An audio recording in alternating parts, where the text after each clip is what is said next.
नमस्ते, प्रणाम, जय श्री राम मित्रों। मैं वैष्णवी। मैं पूजा। अब कौने चला अंजू मंजू भोजपुरी गीत पे जाए। अंजू मंजू ऑफिशियल पे जाए। दोनों चैनल पे आप देखिए। अब भाभी से मिले बदे हम बहुत दूर से आइए, कहाँ से आए रहे अपने फुआ के। भाभी फ़ोन करे, भाभी फ़ोन उठाए, कहीं भाभी जब यहीं बगले आए तो अब हमसे मिल के जाए। बिल्कुल। हम कहीं चला गानों बन जाए।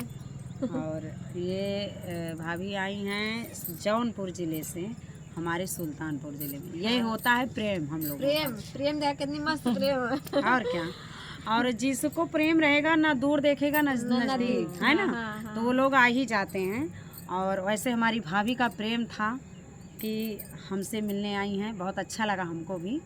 और इसी प्रेम के साथ हम एक आंटी बहुत दिन से इंतजार करत रही, हमारे बहुत घंटों से भी इंतजार करी। ब्लॉक में जाए सुबह डालब। अब देखिए आंटी सपोर्ट करिए। चैनल का नाम गाने के सफर लोग गाने के सफल लोकगीत है। हाँ। थोड़ा उनका ज़्यादा सपोर्ट करें। बिल्कुल। तो चलिए एक बहुत प्यारा सा आप सभी को विवाह गीत सुनाने जा रहे हैं। जैसा भी लगेगा कमेंट कीजिएगा। बहुत प्यारा गीत है। कहना है, हरे जंगल के हाया तू हरिला सुगनावा, अरे उड़ी जात्या ससुर दुआर रे लालनावा, अरे उड़ी जात्या ससुर दुआर रे लालनावा।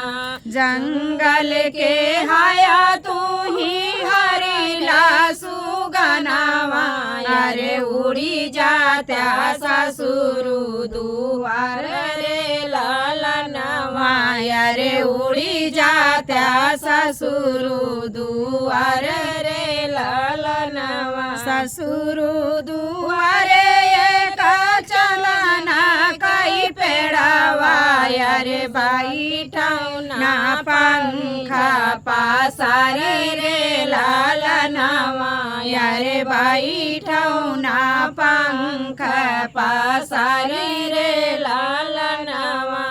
अरे दुआरा पे बैठल हम ससुर का दिया क्यों, अरे सोनावा गाढ़ेला सोनार रे लालनावा, अरे सोनावा गाढ़ेला सोनार रे लालनावा। अरे जंगल के आया तू हरिला सुगनावा, अरे उड़ी जात्या जेठावा दुआर रे लालनावा, अरे उड़ी जात्या जेठावा दुआर रे लालनावा। अरे जेठावा दुआरे एक चलना कई पेड़ावा, अरे बैठौना पंखा पासारे रे लालनावा, अरे बैठौना पंखा पासारे रे लालनावा। हथिया चढ़ल हम जेठवा का दिया क्यों, अरे वही पर से मोहारा लूटावई रे लालनावा, अरे वही पर से मोहारा लूटावई रे लालनावा। जंगल के आया तू ही हरिला सुगनावा, अरे उड़ी जात्या देवारा दुआर रे लालनावा, अरे उड़ी जात्या देवारा दुआर रे लालनावा। अरे देवारा दुआरे एक चुमिया कई पेड़ावा, अरे बैठौना पंखा पासारे रे लालनावा, अरे बैठौना पंखा पासारे रे लालनावा।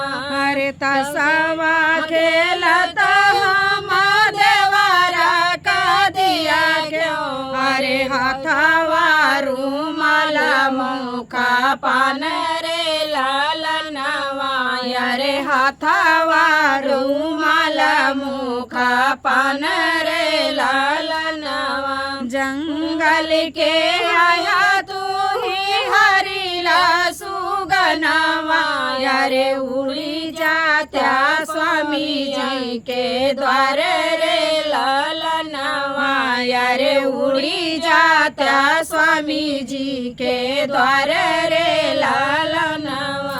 अरे पियावा दुआरे का चंदना कई पेड़ावा।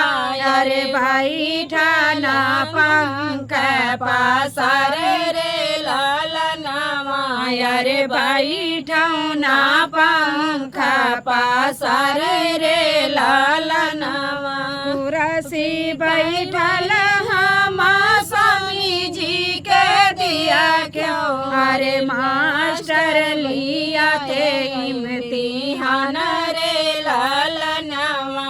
अरे मास्टर लिया थे इम्तिहान रे लालनवा। तो मित्रों, आप सभी को कैसा लगा प्यारा सा गीत कमेंट करके जरूर बताइए।